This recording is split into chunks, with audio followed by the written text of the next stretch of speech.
22. After they'd made their way past the attendant, it didn't take long to understand that the man wasn't exaggerating in the slightest. The whole region felt desolate, cold, and lifeless. Warm though she was in her new coat, Medea still shivered. This whole place feels awful somehow. It's like, I don't even know how to describe it, like it's wrong for me to even be standing here. I keep feeling like I'm being watched, or something, and any minute something horrible is going to find me. She looked at Chesney. I'm not just being silly and letting that attendant get to me, am I? He shook his head. Ever since he stepped out of the rope network building, his senses were constantly on high alert. No, I feel it too. And, listen, do you hear that? They stopped to listen. There was no sound, at all. Not a whistle of the breeze, not an insect, nor bird. When they turned, the dirt moving under their heels almost sounded muffled. It was like standing in an empty room with earplugs in. It's so lifeless and unnatural. What is going on here? She stepped closer to him and held his arm. Anything to stop feeling so alone in this desolate land. The ground was the same ashy purplish-gray color as everywhere else in Sasquatch, but on top of everything was something else that made it all seem more ancient and undisturbed. Some quality of the light or air made everything seem whiter, dustier, blurrier, or indistinct the farther they looked. Adding to that the wet cold that even now was biting at their ears. They found themselves at the apex of a vast inverted U of land at the southern coast of Sasquatch, and otherwise surrounded by mountains. Just nearby was the rope network station. To the west was a dusty splotch that just peeked over the horizon that must have been Karen. South of that was a deeply shrouded wood that hugged the coastline, and a tiny hint of something beyond it they couldn't make out. To the southeast, a vast chain of mountains became whiter and whiter, becoming fully snow-capped near what looked like an area under some deep clouds, and beside some white plains. I miss Lagan. I miss Wild, too, she said, shivering even harder just looking at the frozen tundra. The warm beaches, sea air, and the good-humored older girl were well missed in this lonely place. Chesney turned to look at the town of Karen to the west. We should hurry. He had said it, and yet they both remained still. The thought of entering the wilds of this place, far from anything else, felt like an invitation to a gruesome end. Their feet felt rooted to the spot. At last, Chesney moved his legs. Come on. We don't want to be out here when it gets dark.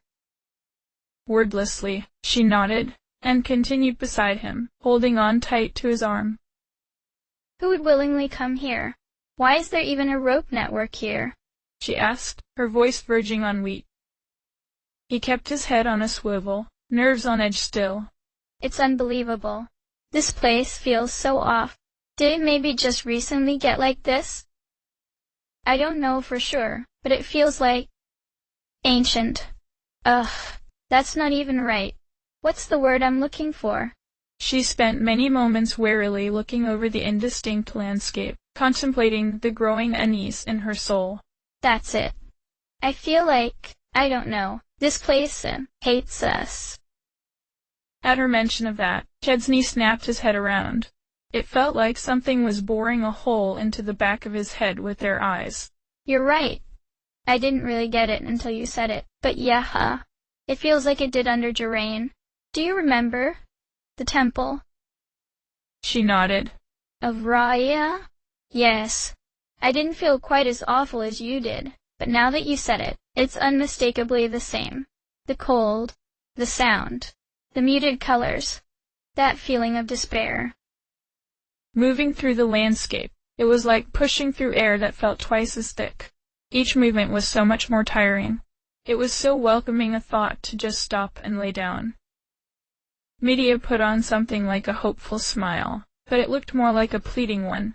But that was down in the deep, in the dark. We're out in the daytime, right? We should be safe, right? He said. Do you feel safe? Her face crumbled just a bit, and she anxiously looked around. No. Every second I'm here, I want to stop and curl up into a ball and throw a blanket over myself. They traveled west for an hour, and it felt like the buildings on the horizon didn't move at all. A breeze seemed to pick up, and with it, a faint rustling or whistling as if it were being caught by the edges of tree branches. Medea, stay close to me, Chesney warned, sword out and turning around in circles. I can't get much closer, she said, gesturing to his arm, which was practically attached to her jacket at this point. He shook his head. Yeah, sorry. I just can't shake this feeling. Noon had passed. At this low latitude, the sun barely reached halfway up the sky before it began to descend once more. Its light seemed paler, less yellow, indistinct and cold. After a time, he spotted something. It gave him more of that feeling that the whole place just hated them. Do you see that? He asked, gesturing to a small dark blotch at the edge of their perception. She squinted. Yeah. It's not moving, but it looks a little different from a rock. Let's check it out, but be really careful. She shook her head ruefully but followed. Whispering under her breath, she said, If it's creepy, I'm 100% just pushing you towards it, then running.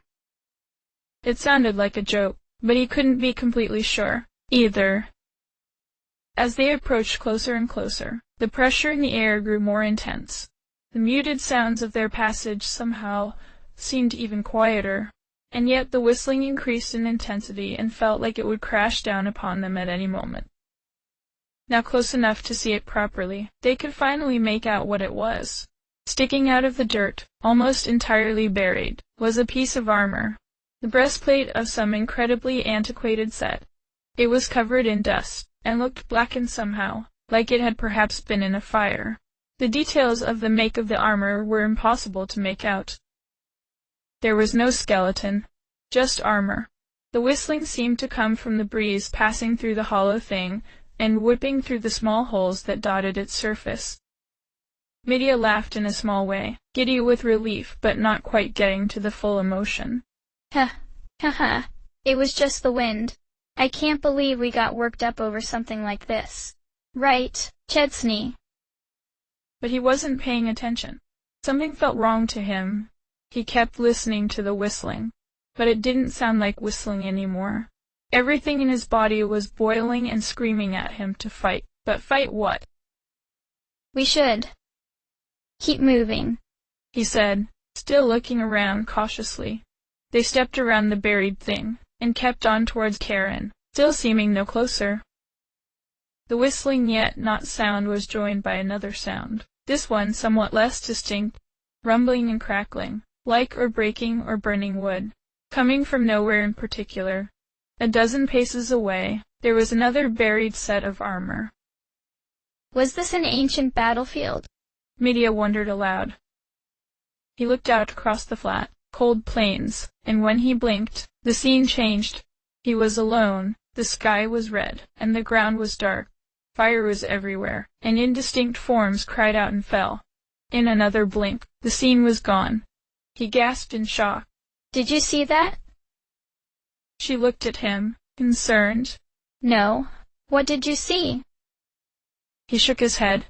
Why was he suddenly seeing things? Was this place getting to him? Probably nothing. I was just seeing things, I think. She gave him a sour look. We tried believing that in the temple too, and look where that got us. Come on, tell me. Point taken. All right.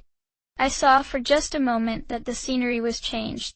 Red sky, black earth, fire, and death everywhere. Damnably reminded me of my nightmare. The scene switched again. This time, he could see a half-dozen men in armor scream silently, covered in fire, and falling one by one. Medea cried out in fear. I see it too. The scene shifted back, and all the places where the figures had fallen, they could now see dark shapes in the ground. Turning all about, they could see that there were indeed 6 piles of buried armor nearby.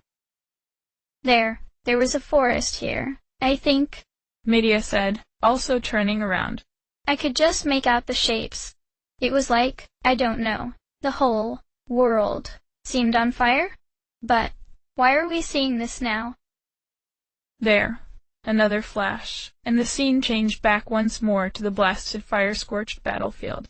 The blackened, crumpled figures that had collapsed to the ground began to stir, to move their arms once more, and push themselves up from the ground.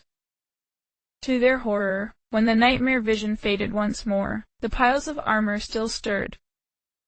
Medea shouted in fright, pointing a finger at one set. The armor was trembling in the dirt, slowly rising, like a puppet pulled by invisible strings. Each set was staggering to their feet, facing them, and twitching in jerky, uncoordinated motions. Rapidly, the scene changed back and forth, showing blackened forms rising under a blood-red sky, and empty armor shells standing in the pale light of day, each pulling out very long two-handed blades dripping with something black and oily. In moments they found that they were surrounded by all 6 animated sets of armor. Each set, caked with dirt and ash, seemed now to drip with some awful black fluid. From holes in the armor, it bubbled out and dripped on the ground, hissing and bubbling. When the scene would show the red sky, their whole bodies were there, including heads that seemed to wail constantly in torment and gaze at them with wet, empty sockets. The whistling no longer sounded like whistles, but long unbroken wails of anguish and rage. Then the scene would shift back, and the heads would be gone, replaced by a black headless form, with black fluid sputtering over the front with every angry breath spouting from its headless neck. The pair of them broke apart, and stood back to back, weapons out. Medea was breathing quickly in shallow breaths. Chesney wasn't faring much better, but as long as they weren't just in his head, he felt he could fight. Medea, calm down. I'm right here, he said, pressing his back against her to reinforce the point. Make sure we don't get separated, and we will be okay. Trust me. Okay? Oh, okay. I trust you, she said, weakly. She seemed to be trying to regulate her breathing. Will weapons even work on these things? Yes. Remember the temple. These things are slow-looking, so stay out of their range. You focus on attacking from a distance, and I'll protect you, no matter what. Now, on 3T. 1, 2, 3. Go! They instantly got to work. Medea first went with using the bow she had found in the caves underneath the ocean. Her aim was shaky, and her arms were trembling, and she kept only getting glancing blows that did nothing. Useless. Damn it. Get it together, Medea, she chided herself. Chesney was always a stride or two away, dashing close to a target, and knocking it back with a kick or a slice from Cormu's blade. Freeze! She cried, but none of the things stopped in their tracks. Damn it! The headless armors were indeed very slow, but they were relentless and incredibly strong. One right behind Chesney took a slow, lumbering overhand swing. He turned and caught it with his blade, but was staggered back at the sheer force. They couldn't mount a proper offensive surrounded as they were. He was always on the run, turning aside a slash aimed at himself or Medea, pulling them out of a collapsing pocket, or kicking the things out of range. Okay, I have an idea, Medea growled, and threw out her hands. The ground began to bubble and churn, this time making all the headless things stumble and fall knee-deep into the softened ground. The things floundered and groped at the ground, trying to free themselves. Like a sucker punch, the energy drain hit her, and she fell to a knee. Let's get out of here, she gasped. Chesney grabbed her up in his arms and carried her out of the throng as it struggled to regain its footing. Okay, we should be able to fight a little better from here, he said, putting her down and fidgeting for a bottle. She waved him away, and concentrated on the crown's power, letting it fill her body with soothing warmth. Yeah, she agreed, giving him a tired smile. Let's give them something real special. They both thrust out their hands. Fire! Lightning! The half-dozen corpses were engulfed in a raging blaze, with powerful arcs of lightning jumping between them. When the onslaught was over, the corpses moved even more jerkily, and their bodies smoked and pieces broke away and fell, turning to dust. but they still kept on. Medea stashed her bow and whipped out her staff. I won't miss with this thing. Together, they stepped forward, each into range of 2 of their respective 3 targets.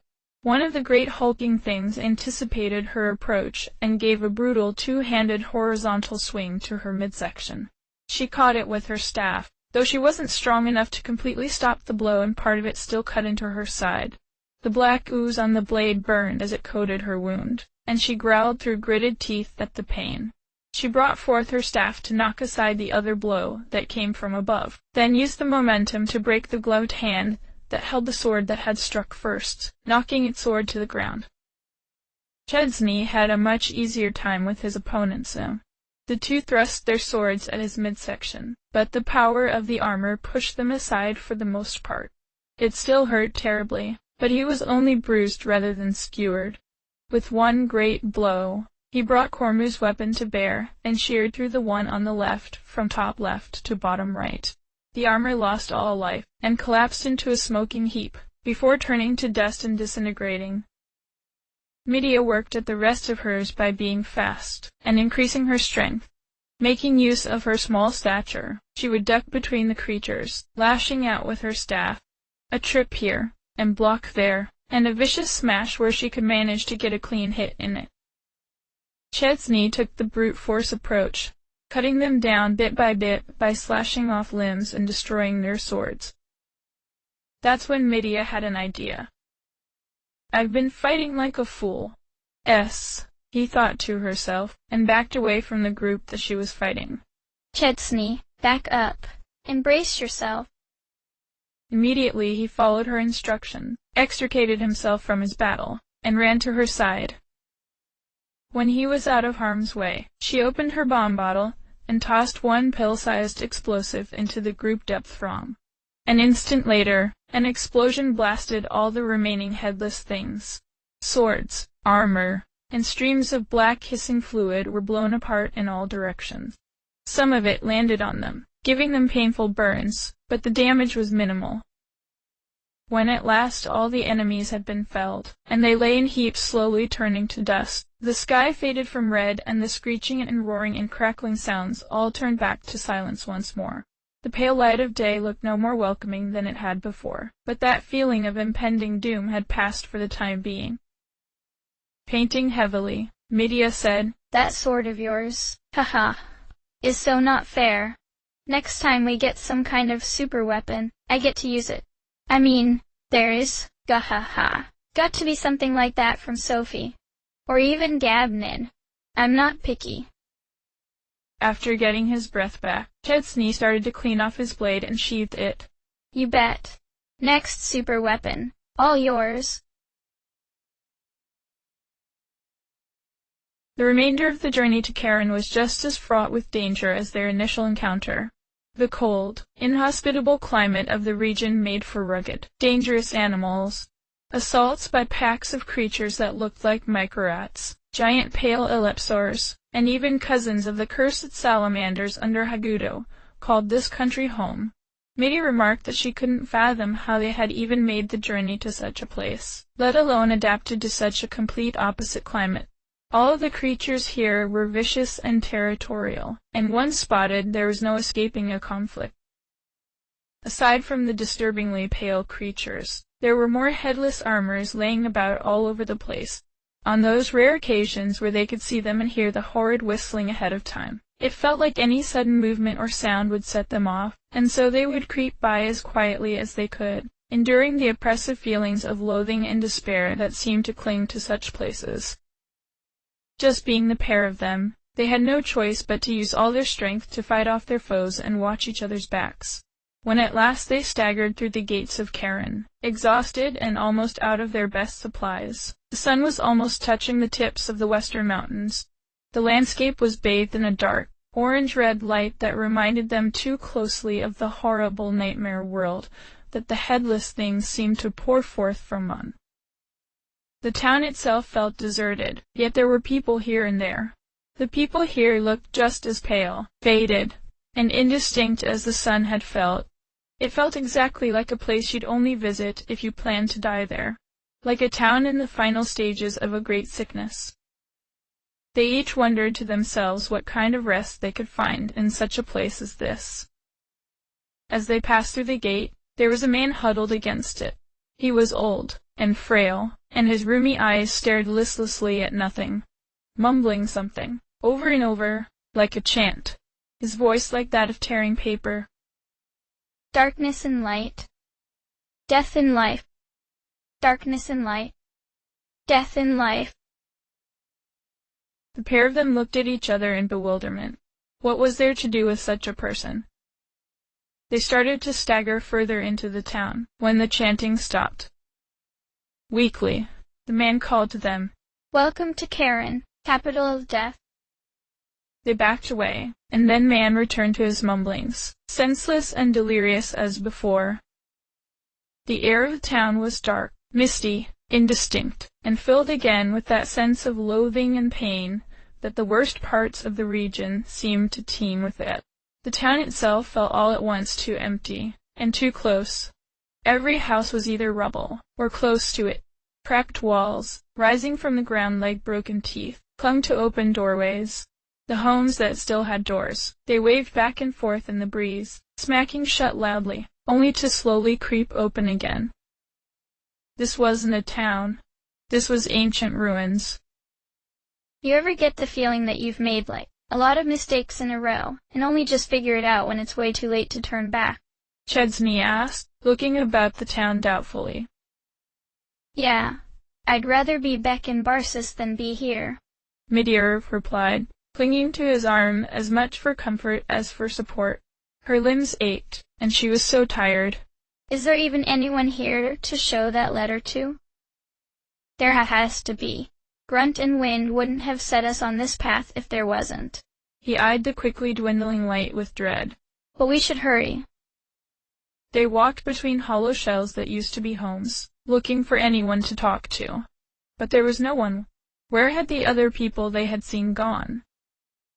They soon found themselves before a strange structure, a raised area of stone, surrounded by a carved wall, with a set of stairs leading up to it. It had a vaguely ritualistic air to it, and both were reluctant to get too near it. Just being near it felt heavy, in some way, like the air was waiting for some purpose. It was then that they heard something. A voice, weak and with an odd quality to it that neither was quite sure was there. They turned to a shadowed corner of the plaza in which the great ritual site rested, next to a dark alley. On another day, one of them would have joked about how bad an idea it was to go to such a place, but neither had the heart for it in this place. Cautiously, they approached the darkened alley. Peeking around the corner, there was a figure there, crouched against a wall. There was something about the man that made their minds take a double take when they saw him, but neither could immediately discern what gave them pause. The man was weeping, and kept saying, "Pain? Such pain. Please, someone. Anyone. Give me relief." The pair looked at each other. Chesney shook his head vehemently, but when he saw the concerned look on Midia's face, he knew there would be no convincing her. He followed her towards the man. "Excuse me, sir? Are you okay?" she asked. It was then that Chesney's eyes started to fully piece together what was wrong. The man was without color. His face, gray, his clothes, gray, his hair, gray, and more than that, there was no shadow beneath him. "Midia, wait!" he called out, and grabbed her arm to pull her back. The man turned up his head and stared at them with pure white empty eyes, and yelled, "Save us! Save us!" before flickering away, vanishing. Midia screamed and leapt back. "More ghosts? Even in town? How?" A moment later, the figure reappeared, flickering in and out of existence like a sputtering candle, weeping and mumbling. It ignored them. They backed away and out of the alley. "Pitiful, are they not?" A man said beside them. They both practically jumped out of their skin at the sound. "Great ones, you scared me half to death," Midia gasped. The man was wrapped from head to toe in a black robe, and was facing the thing in the alley. He said nothing. Do you live in this town? What happened here? Chesney asked, trying to calm his own heart. The man stayed silent for a long time. Almost a minute passed, until he finally spoke once more. The dead in this town all curse Gabnid. In 10,000 years, their rage has not abated. Gabnid? What happened? Medea asked, perplexed. That was when Chesney noticed. He elbowed Medea, and pushed her back. There was no shadow beneath this man either. It turned to them then, eyes white and empty. The dead demand tribute. The void of their souls demands to be filled. Zagos has promised to free us. Free us. Free us. He screamed and laughed, and flickered out of existence. The sound of laughter never seemed to fully die away, and at last they both ran from that place. But wherever they ran, more shadowed beings waited. Pain. Pain. Zagos. Where is Zagos? Promised us freedom.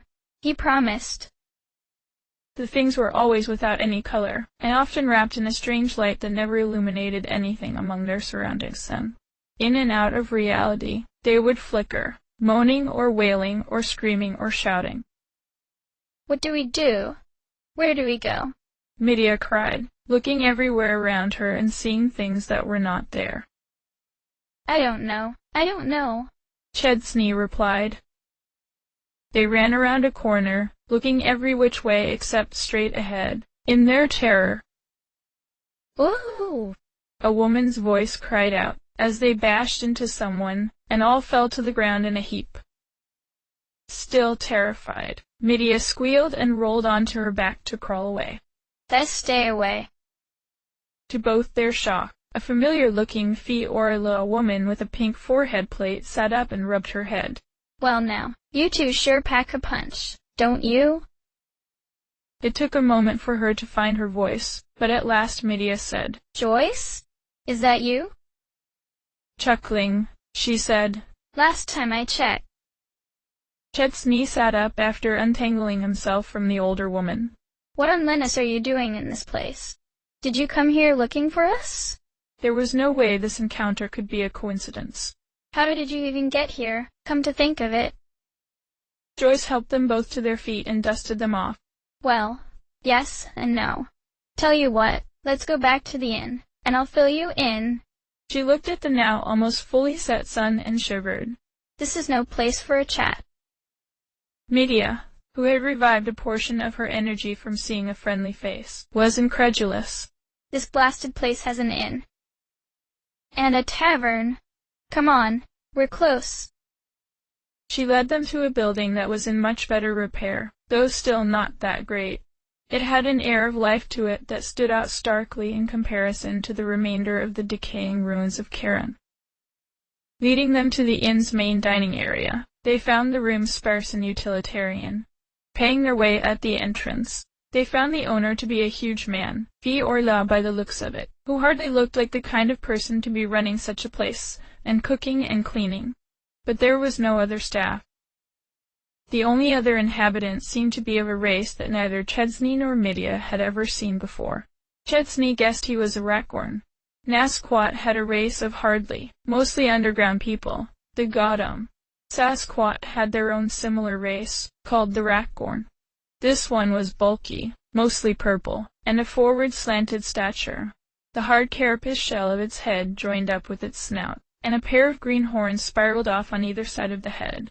As a guess, based on his clothes and pack, he seemed to be a merchant, but he paid them no mind when they entered. Joyce sat them down, fetching some stew for all of them, and regarded them both with great concern. You two look like you've been through the ringer. They explained to her what had transpired since they had seen her. Of the explosion that destroyed the rope network, getting tied up in the resistance, rescuing Wynn from the town of Conchudo, being set off to the Charon region, and the terrifying battle-filled journey to get to Charon. After they were done, Joyce did not seem particularly happy. Oh, that grunt, she growled, balling up her hands into fists. He's so irresponsible. Did he completely ignore my messages? Medea narrowed her eyes. So, you knew a little bit more about the resistance than you were letting on, I take it? She sighed and nodded. Yes, and I'm sorry I deceived you. I am also part of the resistance against Zagos. Make no mistake, I wanted to help you both as much as I could, but while in the Nasuo my hands were mostly tied. I tried to get the resistance to assist you, but it looks like they either ignored or didn't receive my messages. Well, what are you doing here now? Did you come looking for us? Chesney asked, between mouthfuls. The stew was thankfully very warm and hearty, with a good portion of meat. It felt very soothing in this frigid place. Joyce winced. No, actually, just a random coincidence. I came here to speak with the local resistance leader contact in this town as part of a secret mission. Medea, already finished her bowl and eyeing the remainder of Chesney's, said, So, you know who that is. We've been sent to get some help from them too. She nodded. Yes, I do. It's a bit late to talk with them now, but I'll show you in the morning, okay? Medea shuddered. Ugh, spending a whole night in this horrid place. Just thinking of trying to sleep here felt impossible, and filled her with dread. Joyce smiled sympathetically. Yes, it does have a bit of a dour appearance, doesn't it? There's even rumors the town is haunted. The pair of them stared at her, bewildered. Joyce, the town is haunted, like, a lot. Chesney said. Wait, really? How do you mean? How do we mean? Medea balked. Joyce, we practically tripped over a dozen ghosts on the way in here. To say nothing of the horror story that was walking here from the rope network station. Joyce put down her spoon. Hold on, are you saying you actually saw some ghosts? Yes. This whole town. No, the whole region is thick with them. Are you being serious right now? Huh. I didn't see any at all. That's weird. I believe you, I wonder why I didn't see any. They both groaned. Did the resistance really not know what this place was like? How was that possible? Or was it just Joyce? After that, they lost a bit of their appetite for more ghost talk and moved on to lighter topics. So, how's the bakery doing while you're away? Chesney asked. Joyce's face lit up, and there was something a little extra sweet in her smile this time. Oh, that's a wonderful story, actually. This really sweet man named Zaran came in and talked to me the other day. Chesney gulped. Oh, you, don't say? Ooh, good for him. He did it. Medea whispered to herself. Yes, and we got to talking and really hit it off. We didn't get to have a lot of time between meeting and me needing to take this little trip, but he's a really quick learner, so he's minding some of the easier orders while I'm away. Oh, I really do miss him. He was so well, he's very sweet, she said, getting a little flushed in the face, apparently remembering that she was talking to a couple of children. Quick learner indeed, Medea said to herself, smirking. Chesney kicked her boot under the table. Well, that's great news. Congratulations, Joyce. I hope it all works out for you two. He sounds great. Eventually, after a bit more small talk, the trio separated to relax a bit before bed. Evening had only just fallen, but the many hours of battle and travel, plus the oppressive atmosphere of the region as a whole, left them both bone-weary, and they took quickly to their room. Medea sat on her bed near the edge of the room, anxiously playing with the hem of her skirt. Tired as she was, part of her just didn't want to start making ready for bed. Chesney, tuned in as he usually was to her moods, noticed and sat up from his work cleaning his things and asked, What's wrong? She bit her lip. I don't know. I don't think I can relax, knowing. She didn't finish her sentence but turned her head to look through the black window. A wind had picked up outside, and it was like a whole chorus of whistling winds played through the crumbling ruins of the town. Chesney nodded. He had tried not to think about it, but he kept almost expecting the sky to be red whenever he glanced at the window too. Yeah. He sat down on the bed across from her, and a silent time passed with neither knowing what to say or do. They could play cards, or talk, or read instead, but just then the mood seemed far too foul, and like none of those things could cut through the awful dread of the place. Here, the world always felt so cold, dreary, and lonely. You know, this reminds me of when I was a kid, He began. Smirking as much as she could manage in this place, she replied, You're still a kid. Shut up. You know what I mean. Anyway, ever since I was a kid, I'd get those nightmares. And, living in a fishing village, we always got a lot of big storms. The storms always scared me so bad. Something about them always reminded me of my nightmare, and I couldn't sleep. I don't know if I ever had anything like that, she said, tilting her head in thought. Maybe it was just all that extra responsibility, or something, but I've never had really persistent nightmares, or get scared during storms like that. She sighed. You know me. I'm not used to feeling weak. Like this. Scared. I really hate it. Chesney shrugged, looking away. There's nothing to be ashamed of. Feeling scared. It's normal. I know that. I'm just not used to it. You know? I don't know how to really deal with those feelings. She kicked her feet anxiously and repetitively. What did you do? When you were a kid, I mean. At this, he blushed. He had known the question was coming after bringing it up, and it was silly to feel awkward about it, but it didn't change the fact that the answer was a little embarrassing. Well, it was just me and my mom for as long as I've known. So, on those days when I was too scared, she would just kind of lay beside me against my back, and hold me tight and make me feel safe. Ah, I see. Well, maybe if we, she began, before the words really sank in, and she realized what she had been about to propose. Her ears turned bright red, and her mouth couldn't help but smile in a squirmy sort of way. We could, try it out. If that's okay with you. Oh, obviously. I mean, I'm fine with it. Are you fine? He asked, face flushed and awkwardly tapping his fingers on his knees. She really searched her feelings then. The idea sounded so awkward, and as much as they had told each other how they felt, this was still a bit of a step forward. True, they'd lived and fought together for months, and the rope network ride had been so sweet and relaxing, with his head in her lap and her fingers in his hair.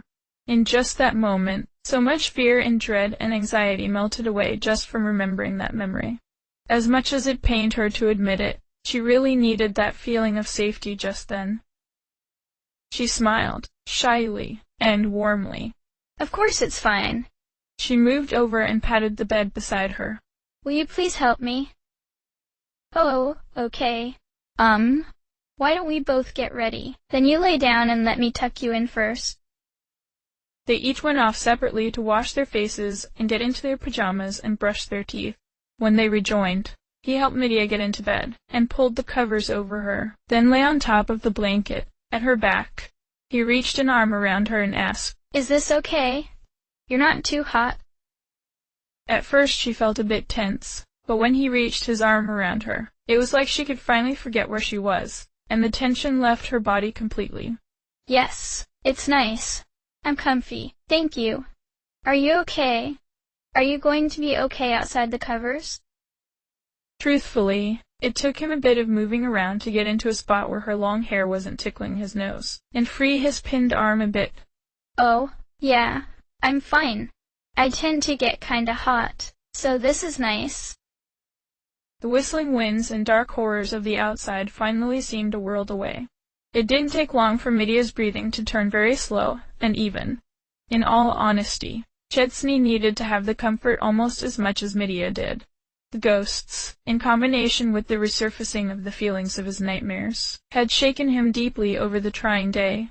Having someone else to focus on, someone else to protect, made it easier to set aside his own worries and fears. While sleeping, Medea shifted slightly, nestling a little closer, and her arm held onto his like a stuffed toy. At last, he too drifted off to sleep, absently wondering if this feeling of protectiveness was the same feeling his mother must have felt when she held him. The next morning they both woke up quite stiff and sore from not shifting around as much as they were used to. It took a little while for the feeling to come back into his shield arm. Medea cringed at the sight of how much she had apparently drooled all over her pillow. They both had a bit of a laugh at the situation before they went off to get cleaned up for the day. Before they did, though, she quickly gave him a little kiss on the cheek, and thanked Chedzny for helping her sleep. They met up with Joyce in the dining area. The huge inn owner quietly passed them all steaming bowls of porridge, and a small plate of shriveled fruit, before lumbering back to the kitchen area behind the front counter. Chedzny lifted a spoonful and let the porridge dribble unappeasingly back into the bowl. Sort of a letdown after the stew yesterday. Medea's face was less than enthused when she took a bite. Yeah, there's no salt or sugar in this. I could use some cream, at least. Joyce giggled. Don't worry, I have you covered. She pulled out a few small jars. One had some golden sugar, and another some dehydrated berries. Eagerly, the two children used the gifts to improve their breakfast. While they ate, they engaged in some small talk. So, Joyce, you said you knew where the resistance guy in this town was, right? Chedzny said with a mouthful. Medea kicked his boot under the table and mouthed, Manners. He just rolled his eyes. Oh, right. Well, actually, you've already met him. It's the innkeeper here. As one, they turned around to look in the general direction of the kitchen area. Now it made a bit more sense why the gargantuan man seemed to stick out a bit. While they were both turned, Medea took the opportunity to pop a few berries from Chedzny's bowl into her mouth. Serves you right for last time, she said with a mischievous smirk. Huh. Yeah, I guess that makes sense, Chedzny said, turning back to look at Joyce. Do you mind if we settle our business with him first? We're in kind of a hurry. Oh, go ahead. I've still got some things to take care of first. He nodded, then went at his porridge at double speed. When he looked confusedly at his bowl, Medea had to turn away to hide her grin. I'll, go grab our bags, she said, and hopped away to their rooms to grab them. Well, this certainly looks genuine, the hulking Fiorla man said, turning the letter they had gotten from Grunt over in his hand. He eyed them curiously, but didn't question them further about their ages or anything like that. Popping open the letter, he gave it a once-over, and nodded. Well, what is it I can help you two with, then? Well, we need to get across the eastern mountains. We need to get to the Temple of Zagos as soon as possible, Medea said. His eyebrows shot up, and he stroked his chin. Well, there's more than mountains in your way. A river too. But, yes, I can help you get there. The two of them gave each other hopeful glances. Both were hoping they could get out of this region as soon as possible, and maybe they would get lucky and be able to leave quite soon. Name's Garana, by the way. In case you didn't know, I'm the leader of the resistance in this town. Chedzny gave him a quizzical look. Forgive my saying so, but there doesn't really seem to really even be a town here, let alone any resistance. Garana chuckled. You got me there, kid. Mostly, I'm something of a go-between for the other cells, but I can still help you. However, before that, I'd like you to hear me out first, since you seem to be pretty competent, and you are friends of the resistance. They both groaned. They knew exactly where this was going. Tiredly, Medea rolled her hand in a go-on motion. All right, let's hear it. Garana cleared his throat, leaned forward, and continued in a quiet voice. Well, you may or may not believe me, but this town, and much of the surrounding area, is filled with specters. They looked at him with deeply unamused looks. Yes. We gathered. Oh, you knew? He said with genuine surprise. Good. That will make this easier to explain. Well, I've received good intelligence that Zagos has begun a project that intends to make use of the specters here and use them to make an unstoppable undead army to help with his takeover plans. Medea covered her mouth to hide her gasp. Oh, is that even possible? Zagos has promised to free us. She remembered. Some of the specters had been calling for Zagos.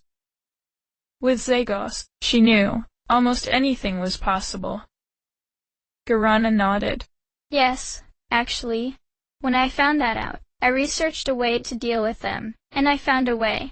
South of here, there's an ancient tower that houses something called the Glow Seed. I can use those to banish them before Zagos can make use of them. The only catch is, only a spiritualist would be able to get them. That's what I've read. Anyway. He waved around himself. And as you can see, I'm fresh out. Chetsney crossed his arms. How far away is this place? Well, from here, you go through the forest outside town, along the coast, and you're there. Should be about half a day, if you're quick. Medea rested her chin in her palm. A creepy tower, and a creepy forest. Today just keeps getting better. Chesney looked to her. Well, what do you think? She gestured exasperatedly inside. Well, we can't just ignore this problem. But I'm really getting tired of having to seemingly do everything for everyone. Is it too much to ask for some simple, straightforward help? Yeah, I hear you. There, he said, sharing her feelings completely. He turned to Garana. Fine, Nin. We'll help. I don't suppose there's any mercenaries at the pub, is there? Garana seemed very pleased and gave them an apologetic look. Oh, thank you, both of you. I know this is taking time out of your mission, but I think you can agree this whole thing could turn really bad if Zagos got some immortal undead soldiers. As for mercenaries... you know, I'm not sure. Can't hurt to go ask. Chesney sighed. All right, how about any shops? Garana pointed to the dining area. That Racorn in there sells a few things. That's about it. Chesney stood up. Medea followed suit. All right. Be ready. We will be back by tonight. As they turned and walked off, Garana called back, with a big smile. Stay safe out there. The Racorn was actually a rather personable fellow, even for a merchant, and was eager to fill up their bottles at a normal rate for a change. After parting ways, the two stepped outside, and shivered in a blast of cold. Medea wrapped her jacket around her even more tightly, and made up a few choice curses. I actually forgot how bloody cold this place is. Let's hurry to that pub over there and get moving. They started walking. You're surprisingly eager to get going, considering how yesterday went. She shook her head, understanding his meaning. I have a path out of Karen. I will walk that path as fast as I am able. That's all that's keeping me going right now. They found the pub to be the only other still intact building in the whole place. It didn't feel as dead as the rest of the town either. Before they went in, Chesney said evenly, Well, I'm sure the cuddling helped a bit too. Her face immediately turned bright red, and she smacked him. Shut up. Don't bring up things like that so suddenly. He laughed softly, but it died quickly as he opened the door and felt the air of the pub. Stepping inside, they saw it was a large space, too large by far for the very few patrons that were there. It was like each person had their own private, miserable hell to wallow in this blasted place. The corner with the piano was steeped in shadow and covered in decades of cobwebs. Everything looked dusty, and like the only thing keeping the place from falling down into pieces were the few people here, keeping the air from turning completely quiet and dead. Cautiously, like they were afraid if their steps were too loud something would jump out and scare them, they walked past empty tables and made their way to the bar where an ancient-looking Fiorilla waited, polishing a glass as all bartenders did. His face was wrinkled, and the forehead plate dull and scratched. He didn't look at them directly, but more or less just spoke to himself while shaking his head. In all my days, what in the world could a few kids be doing in a place like this? The only thing you'll find here are specters who have done nothing but rage and cry for vengeance for thousands of lonely years. That, and the people who seem to wander in and just wait to die. Trying to be at least a little personable, Medea gave an awkward sort of laugh. Haha, yeah. To be honest, I've been wondering that question a lot myself lately. Could my friend and I get a drink? The bartender passed them both something dark brown, fizzy, and bitter. Apparently, he wasn't the kind of person who cared much who he was serving. Medea passed along the gold, and tried a sip. She winced at the alcohol and bitterness, but having it there in front of her reminded her too much of home to push away just then. Why do people come out here at all? This place is a nightmare. The bartender shrugged and looked out at the few patrons in his bar. Oh, folks got all kinds of reasons. That feller? He said, gesturing to a scrawny Fiorla man barely into his 20s.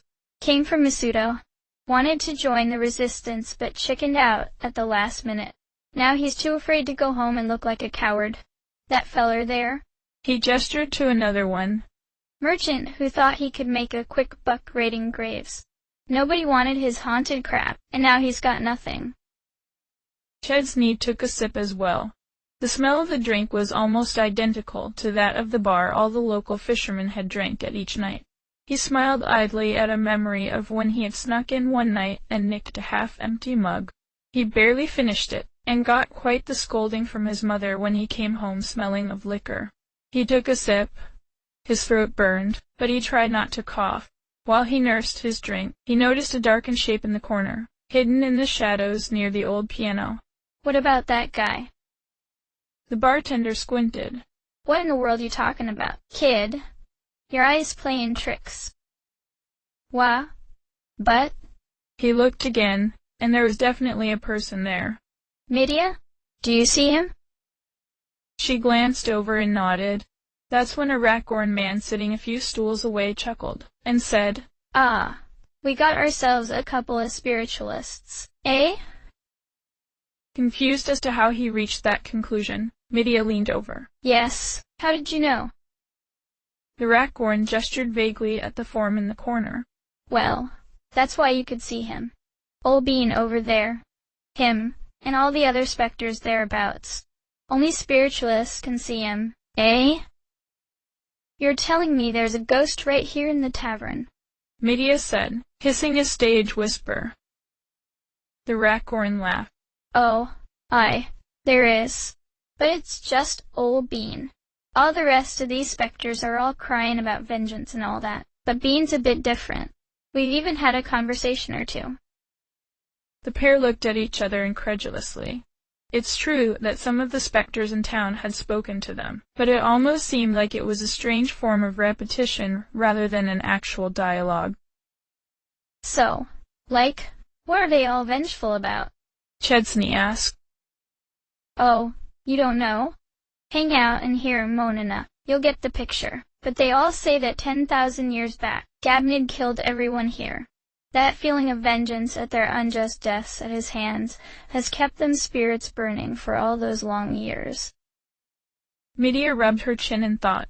That one slightly more talkative ghost said something about Gabnid. Yaha. But I've never heard of. Wait. Chesney, didn't Strabo curse Gabnid too? He nodded. Yeah, I'm starting to wonder just how much of Lenna's history we actually know. You know?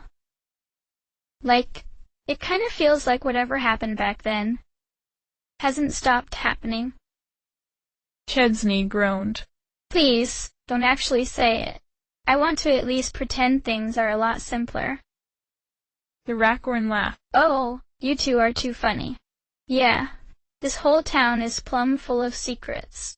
So many people come here for so many reasons. It's like it all just naturally builds up to make this place so weird. That's why I stay here. Doesn't it get a little, I don't know, depressing? Medea asked. He shrugged. No shell off my back. After a few moments, he got a somewhat thoughtful look on his face, before turning to them both and saying seriously, Listen, kids. I like you, so I'm going to give you one little tip. In a town full of secrets, there's one you shouldn't look into. That temple, ritual area thing in the middle of town? Stay away from it. Far, far away. Whatever is there, it changes people. Does things. Terrible things. You two stay well away, okay? The two eyed each other. What were the chances they would be able to avoid the place by the time they left this place far behind them? We'll do our best. And thanks for the warning. A lot. Chesney said, taking the last sip from his drink and making to rise. Medea balked at the rest of hers, but dutifully drank it down with a few great gulps. Pa! Thanks for the drinks. And the conversation. She rose and followed Chesney to her feet. Chesney was eyeing the shadow in the corner. I don't know. Want to give it a try? She gave him the most dubious look she could possibly muster. This one is all you. Then she burped, and held her chest with a wince. Oh, that was probably a mistake. He chuckled. It'll keep us warm out there. She touched her cheeks. You can say that again. I'm already feeling it.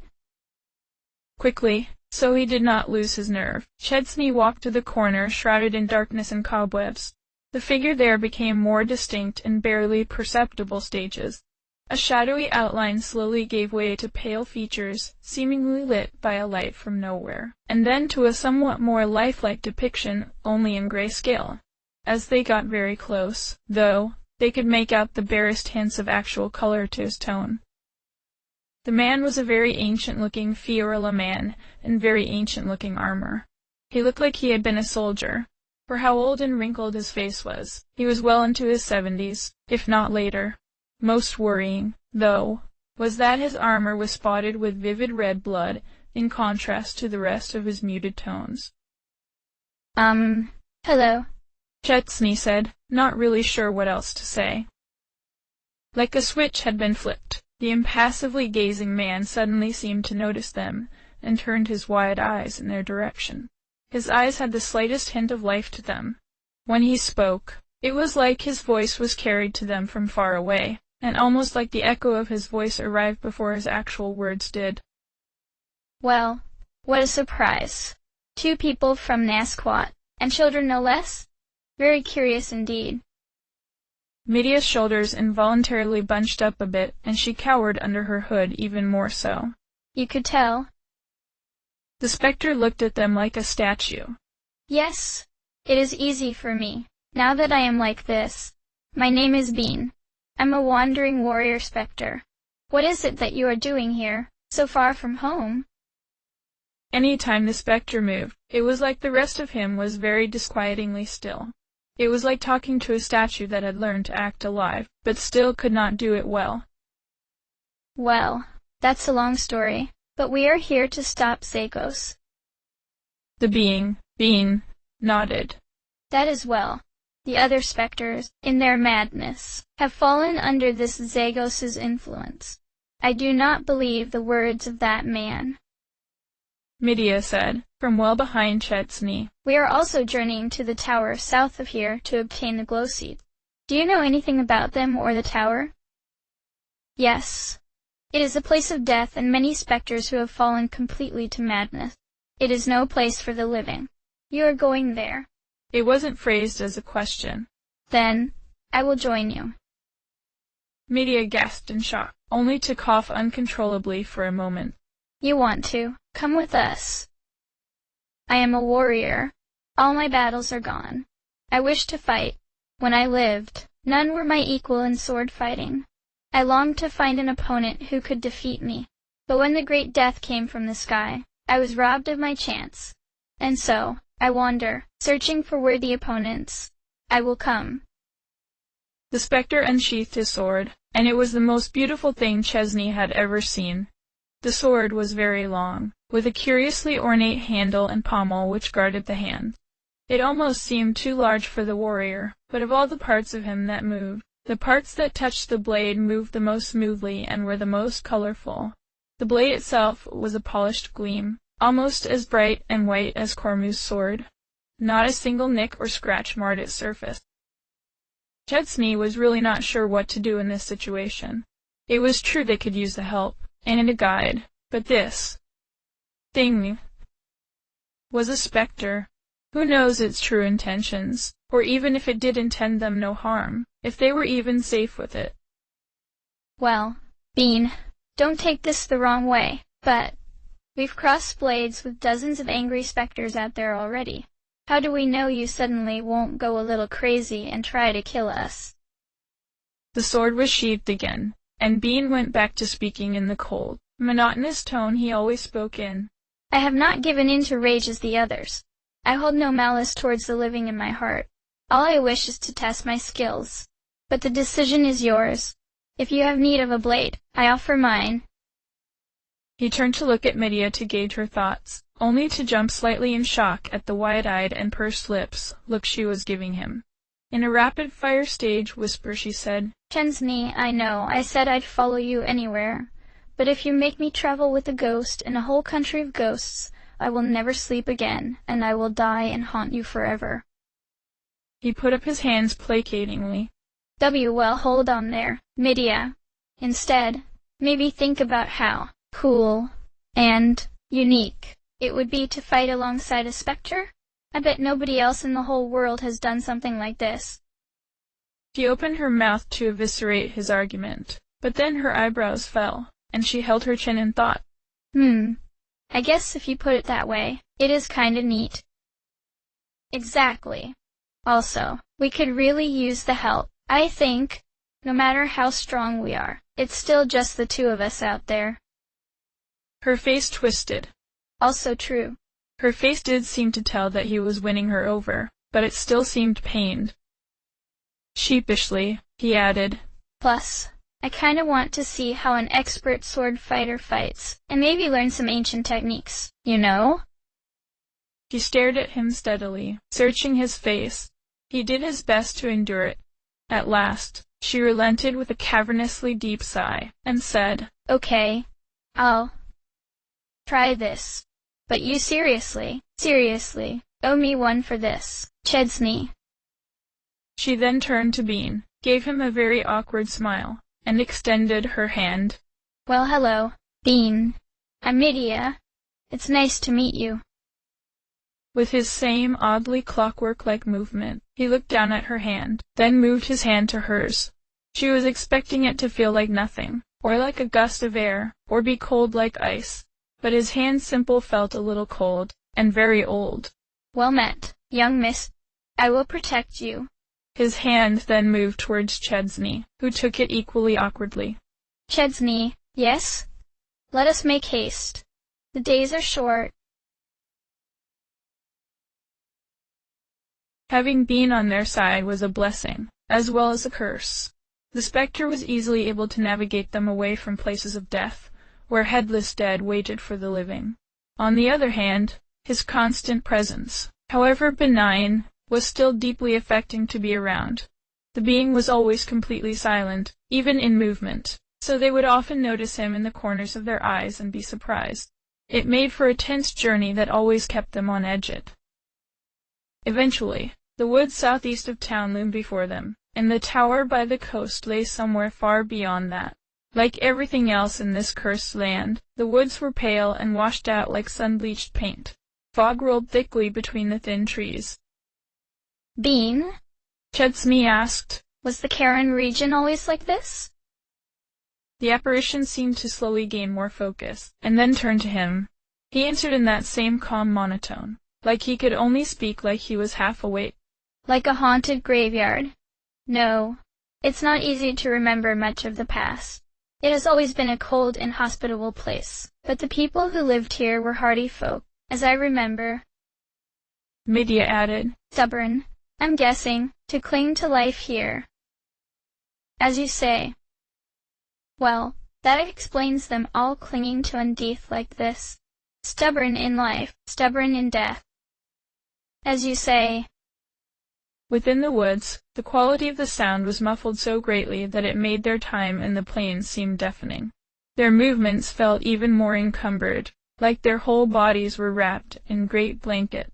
Walking here made them feel more alone than any time in their journey so far, and they clung together for comfort, reassurance, and warmth. Bean led them along winding paths with measured surety, as though he could see the way as plainly as daylight. His form was always visible, as though the fog could not touch him. It was beautiful, yes, disquieting all at once. Lovers, are you? I never found one myself, Bean said after many long minutes of walking in silence. Well, something like that, Chesney said, turning to Medea and sharing a blushing smile. Seeing her look at him with such trust, even here in this awful place, was enough to lift his spirits. It is good. You should cling to your love here most of all. Let it sustain you. The influence of the tower is mighty here. Medea had a question.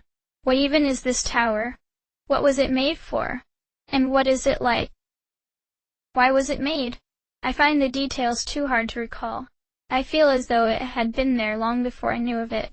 As for now, it is an evil place, filled with hate and regret and misery. It draws in many with its influence, and none leave. Many of the warriors I fell beside lost themselves and were drawn to it over the many long millennia. To journey there as anything other than a spiritualist is to condemn oneself to foul death. It was then that Bean stopped for a moment, and turned his head as if listening to something only he could hear. Stop here. You two should hide. Go. Lay in the sunken earth behind that tree. His voice was the same monotone, but it still felt urgent, so the pair dashed to, and lay beneath a large trunk. The pair stayed perfectly silent, straining their ears to make out what Bean had detected. Finding nothing, Bean stepped silently nearby, and looked to the west. He stood perfectly still, like he had become a piece of art left forgotten in the woods thousands of years past. Then, they first felt something, a vibration, into a rumbling. The ground shook beneath them.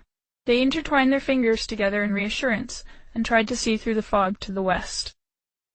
Eventually, distant familiar roars could be heard. Many of them. They recognized the sound.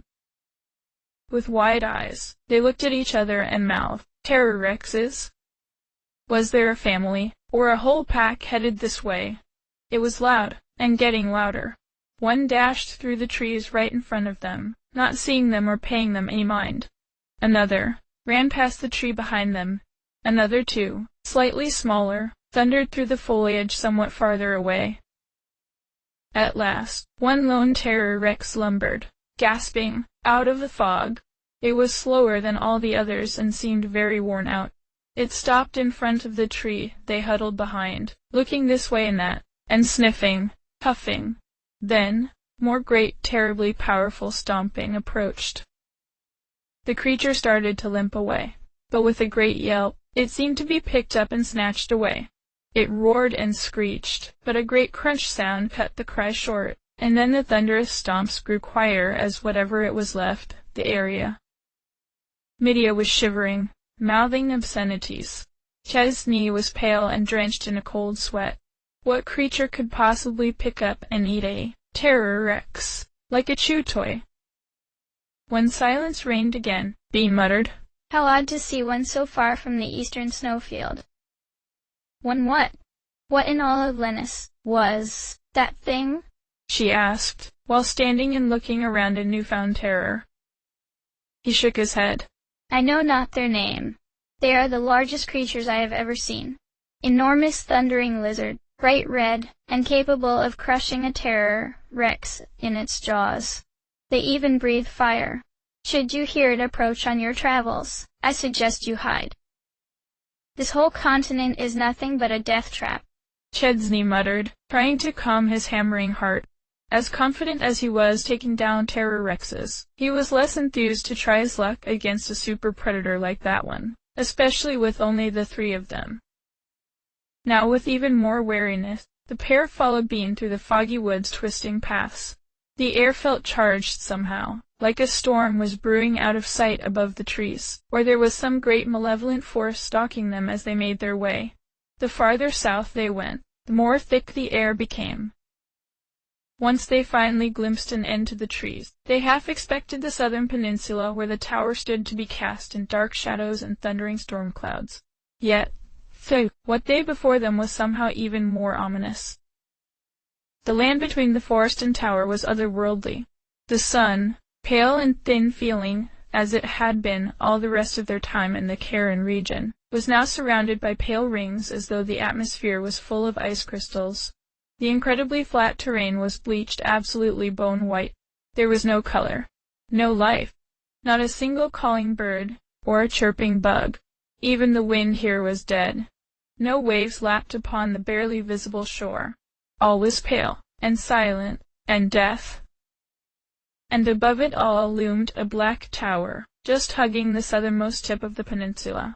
Even just looking at it made them feel like some hateful force was at once pushing them back, but also pulling them in. They stood there for a long minute, frozen, on the edge of decision, feeling balanced on the edge of destruction. End of chapter.